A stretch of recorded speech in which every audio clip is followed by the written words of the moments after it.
Welcome in, movers. Grateful to have you. We're going through mobility drills today. We're going to be doing two drills. One will be at the joint level for our scapula or shoulder blade. Our second one is going to be our full body, what I'm going to call a flow. Right? It's going to be using our whole body to do a movement pattern. It's really going to get all of our joints moving. But let's start at our joint level. This is what we're going to do today. We're going to be doing a scapula circle.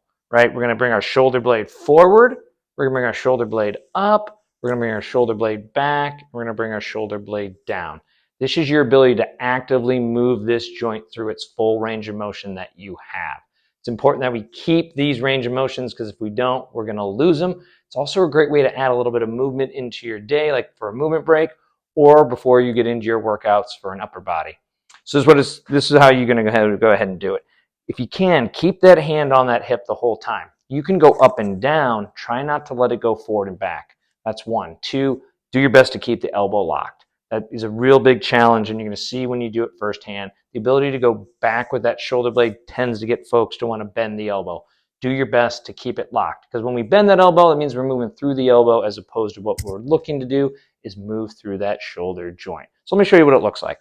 Hand on that hip, elbows locked. I push lightly into the hand just to create a little bit of tension so I can have intention into that joint. So the shoulder blade will come forward.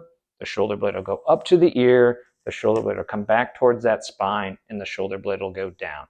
You keep going through that 5 times one way, 5 times the other. Sure, you can do more reps if you want, but it's an easy way just to go 5 forward, 5 back a couple times. Let me show you from behind so you can see how much movement we get through the shoulder blade. Up, forward, down, and then it comes onto our back to finish off. And then we would go 5 one way and make sure you do 5 the other way. It's important to be able to control both forward and back.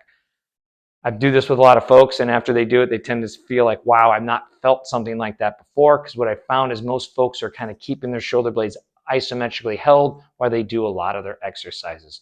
If you can really get this movement down, it has a great carryover to your exercises, your pushes, your pull exercises, but really an ability to be able to reach and move your arms through your daily life. So that's your joint-specific mobility drill. Let's go to a more bigger movement pattern, which is our inchworm, where we're going to have a lot more joints into it. Now, this will look similar to what we did earlier with our forward fold, where I had you guys folding down, trying to touch your toes, but doing so actively with your core muscles.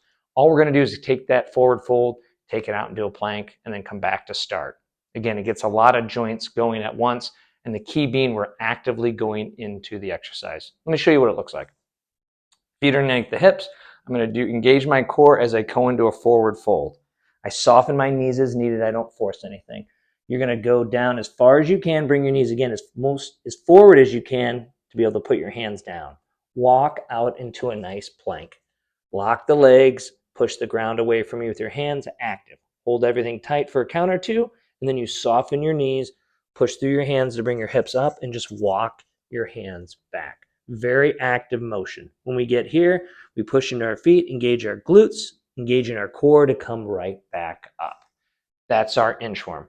Very easy to do, but it gets a lot of motion into all of the joints. We're putting all the joints together on this one. This is more of our flow patterns. Each are really important. We want to get really good at the parts with our individual joint mobility work, but then we need to put it all together when we go through the flows of our mobility drills. There's many different ways to do the flows.